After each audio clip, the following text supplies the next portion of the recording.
மகா பெரியவரிடம் அளவு கடந்த பக்தி கொண்ட ஒரு தம்பதிக்கு மகா பெரியவா அவர்கள் விருப்பப்படியே அனுக்கிரகம் செய்த ஒரு சம்பவம்.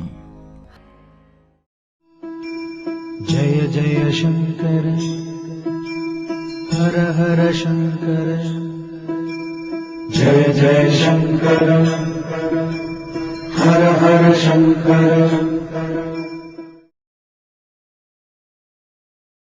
மகா பெரியவா மேல் அளவு கடந்த பக்தி கொண்ட ஒரு தம்பதி இருந்தார்கள். மகானை அனுதினமும் பூஜை செய்யாமல் எந்த காரியத்தையும் அவர்கள் தொடங்கியதே இல்லை. இத்தனைக்கும் அவர்கள் குலதெய்வம் நரசிம்மர். இல்லத்தரசி வெகுநாளாக குழந்தை பேறு இல்லாமல் இருந்தார். மனம் தளராத தம்பதிகள் மகா பெரியவரை அனுதினமும் இறைஞ்சி வேண்டினர். காஞ்சி கடவுளின் அனுக்கிரகத்தில் அந்த மங்கையும் கர்ப்பிணியானாள். தங்களுக்கு பிறக்கப் போகும் குழந்தை நல்லவிதமாக பிறக்க வேண்டும் என்று அவர்கள் அனுதினமும் மகானை வேண்டியபடியே இருந்தார்கள்.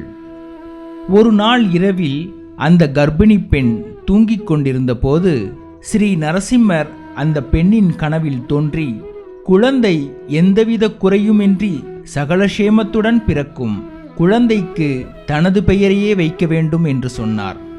ஆனால் குழந்தையை சுமந்த தாயோ, எங்களுக்கு எல்லாமே காஞ்சி பெரியவர்தான், அவரை கேட்டுத்தான் எதையும் செய்வோம் என்று இறைவனிடமே வாதம் செய்தாள். கோபக்கார நரசிம்மர் விட்டுவிடுவாரா என்ன? பிடிவாதமாக தன் பெயரையே வைக்க வேண்டும் என ஆக்ரோஷமாக உத்தரவிட்டு மறைந்து விட்டார்.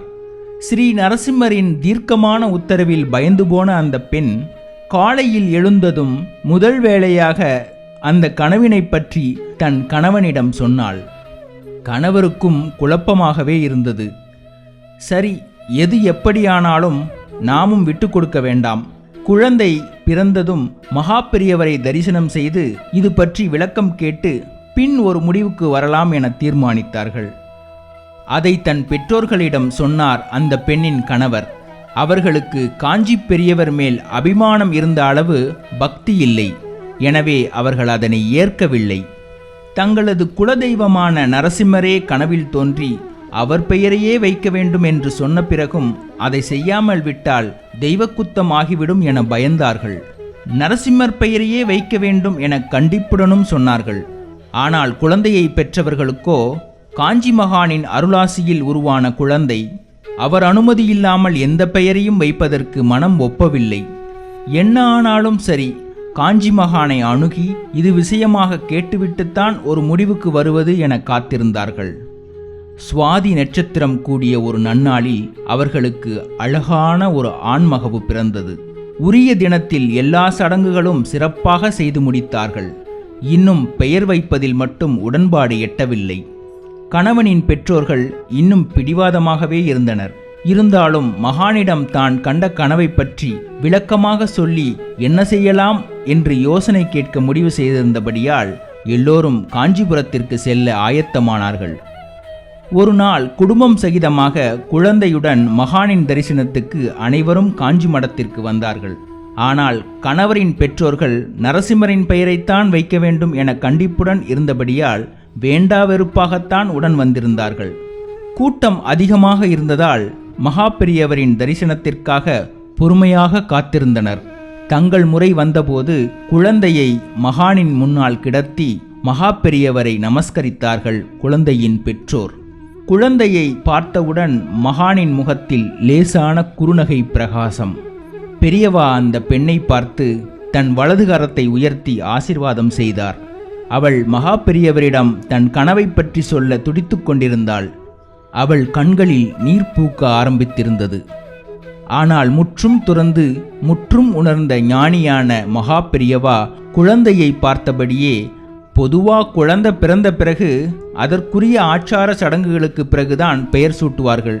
ஆனால் இந்த பாலகன் வயிற்றில் இருக்கும் போதே பெயரை வைத்து கொண்டு பிறந்திருக்கிறான், இல்லையா நரசிம்மா என்று எல்லோரும் கேட்கும்படி அக்குழந்தையை பெயர் சொல்லி அழைத்தார் மகா பெரியவர். அந்த பக்தையின் கண்களில் இருந்த நீர்த்துளி அருவியாய் குழந்தை மேல் கொட்டியது. அருகில் இருந்தவர்கள் எல்லோருக்குமே அதிர்ச்சி.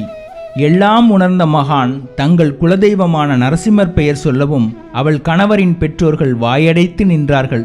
அந்த பெண்ணும் அவரது கணவரும் மகானை சாஷ்டாங்கமாக விழுந்து மறுபடியும் நமஸ்கரித்தார்கள்.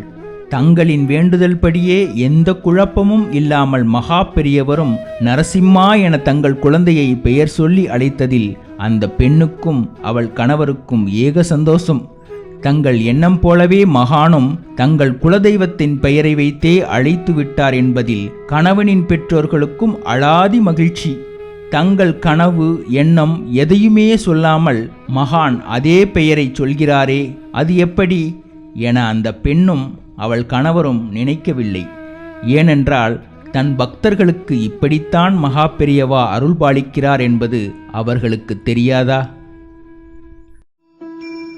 जय जय शंकर हर हर शंकर जय जय शंकर हर हर शंकर